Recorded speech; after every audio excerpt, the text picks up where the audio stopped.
ప్రభు యేసుక్రీస్తు మనకి స్తోత్రాలు. అందరికీ ప్రైజలా. ఒక విషయం మాట్లాడటకు మీ ముందుకు వచ్చాను. మనము క్రైస్తవులము.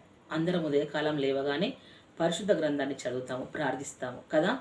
మరి జ్ఞానము గ్రహింపు మనకు లేదా? ఎలా ఉండట్లేదు దాని విషయంలో? అంటే శోధన మనకు రాకనా? దేవుడు ప్రేమించి అన్ని సమృద్ధిగా మనకు ఇవ్వడం వల్ల మనం వాక్యంను ఎక్కువ చదవక, వాక్యంను ఎక్కువ గ్రహింపు లేక మనము దారి తప్పుతున్నామా? మన ఆలోచనలు ఎలా ఉంటున్నాయి కదా? ఒకసారి చూద్దాం. హైదరాబాద్లో జరిగిన సంఘటన మనం అందరము చూస్తున్నాం. ఈ విషయంలో ఎందుకు ఇలా మాట్లాడుతున్నాం అనంటే, హైదరాబాద్లో జరిగిన సంఘటన చూసాం. సిస్టర్ గారు చాలా చక్కని సాక్ష్యం పలికారు 2 సంవత్సరాల క్రితము. ఇప్పుడు వారు చేస్తున్న బోధ ఎలా? నేనే క్రీస్తును అంటుంది. నేనే క్రీస్తును అంటున్నారు.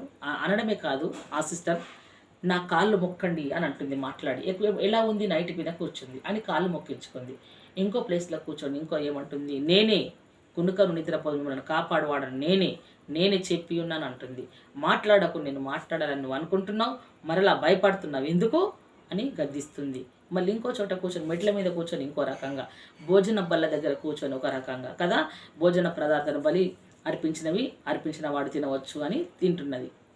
మరి ఈ విధంగా చేస్తున్నప్పుడు యేసుక్రీస్తుల వారు ఎలా వస్తాడు ఇప్పుడు? మరి ఎందుకు మనకు ఆలోచన లేదు? మొదటగా మనం కాళ్ళ దగ్గరికి వస్తాం. కాళ్ళు మొక్కించుకుంది. శరీరధారిగా ఉన్నప్పుడు యేసుక్రీస్తుల వారు ఆయన ఏం చేశాడు?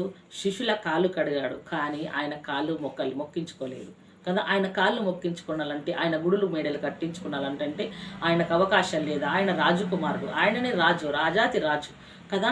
ఆయననే సృష్టికి కర్త, అవన్నీ చేసుకునేవాడు. మరి ఇదొకటి. భోజనం బల్ల దగ్గర కూర్చుండి భోజనం తింటుంది. ఈ క్రీస్తుల వారు మరణించాడు మన కొరకు.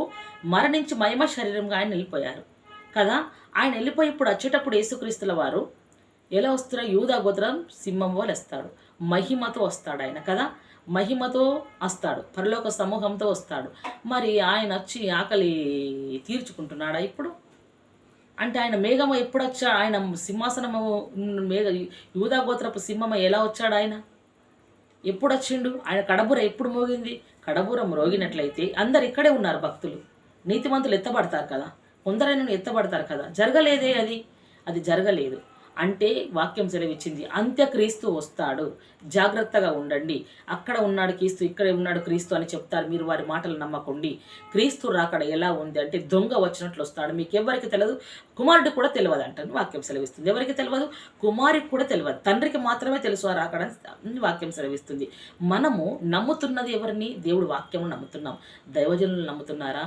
ప్రియ సహోదరులారా ఆలోచించండి. మీరు ఎడ్యుకేటెడ్ కదా, మీరు సిటీలో ఉన్నవారు ఎడ్యుకేటెడ్, చాలామంది చదువుకున్నవారు, ఉద్యోగాలు జరిగిస్తున్న వారు ఉన్నారు. పరిశుద్ధ గ్రంథాన్ని నమ్మండి, సేవకులను కాదు, ప్రవక్తలను కాదు. ఇక్కడ నమ్మేది ఎవరినంటే గ్రంథాన్ని నమ్మండి.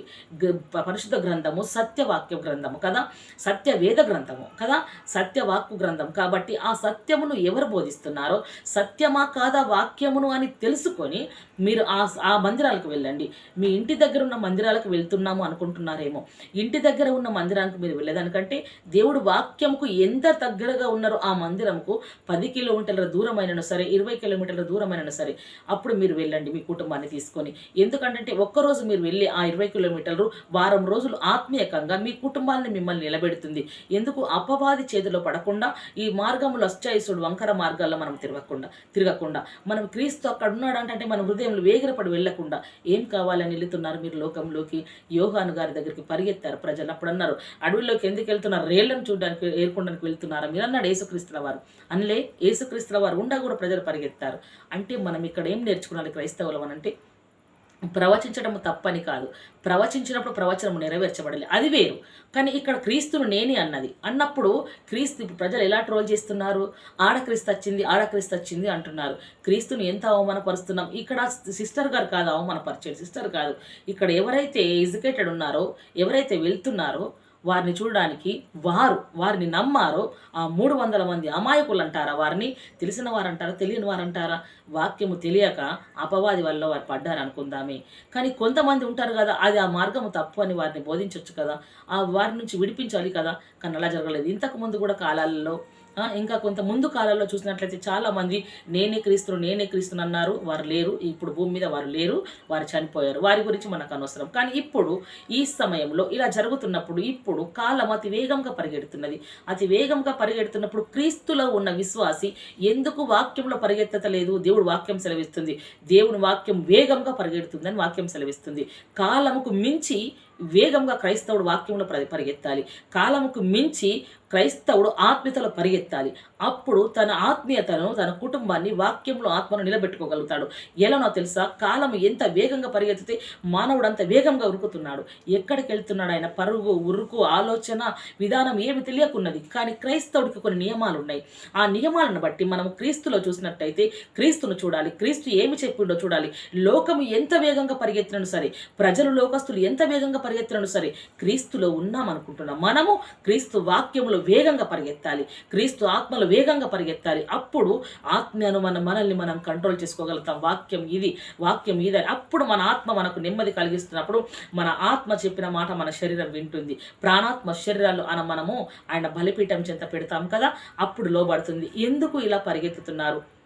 ఆ సహోదరు అలా చేసింది. మీరు మరొకసారి ఇటువంటి రాగల కాలాల్లో మనం ఉన్నాం. యేసుక్రీస్తు రాగల కాలాల్లో ఉన్నాం. ఇటువంటి నమ్మి మీరు మోసపోవాలనుకుంటే మీ కుటుంబాలే నాశనం అయిపోతున్నాయి. క్రీస్తు వాక్యంను చదవండి. క్రీస్తు వాక్యంను మీరు నమ్మండి. క్రీస్తు వాక్యంను మీరు నమ్మండి. అలా మీరు వాక్యమును మాత్రమే నమ్మండి. ప్రార్థించండి. ప్రార్థనలో దేవుడు సమస్తం చూపిస్తాడు. మీకు ఏదైనా కొదువగా ఉందా? ఓర్చుకొని దేవుణ్ణి అడగండి. దేవుణ్ణి నిలబడండి. దేవుణ్ణి నిలబడితే మన అవసరతలన్నీ ఆయన మహిమైశ్వర్యంలో తీరుస్తాడు. ప్రవక్త ప్రవచించిండ్రు, వాళ్ళ దగ్గరికి వెళ్తే అవుతుంది అనేది మాత్రం నమ్మద్దు దయచేసి. డబ్బులు ఎవరికి ఊరికే రావు. కష్టం చేయకుండా ఆశించేది ఏది మనది కాదు. కష్టపడాలి. పౌలయ్య గారు ఆ కాలంలో సువార్త బోధిస్తూ కష్టపడ్డాడు. ఆయన కష్టపడుతూ చెప్పాడు ఇతరులకు మాదిరిగా ఉండుట కదా, ఇతరులకు మాదిరిగా ఉండండి. నాకు తినుటకు అధికారం ఉన్నది, అయినను సరిగా నేను ఇతరులకు మాదిరిగా ఉండాలి అని ఆయన కష్టం చేస్తూ స్వార్థ ప్రకటించాడు. ఈ తల్లి ఇతరులకు మాదిరిగా ఉందా? నేను అర్పించిన నాకే కాలని తింటున్నది. మరి అది కూడా కనబడట్లేదా? వాక్యంను నమ్మండి. వాక్యం దగ్గరికి పరిగెత్తండి. వాక్యం ఉన్న చోట నిలవండి. వాక్యంతో మాట్లాడుతున్న విశ్వాస అయినను, క్రైస్తవుడైనను, ప్రవచనమైనను వాక్యానుసారం అయితేనే వినండి. ప్రజలు నమ్మి మోసపోదు దయచేసి ప్లీజ్. క్రీస్తు రాకడ సమీపించి ఉన్నది. ఎవరము నరకానికి వెళ్ళకూడదు. అందరము కలిసి క్రీస్తు రాజ్యం కట్టుటకే మనల్ని దేవుడు పిలిచాడు. ఆయన రాజ్యం కట్టుటకు పిలిచిన మనల్ని అదే విధంగా ఉందాం. ప్రైజ్ ది లార్డ్ అందరికీ.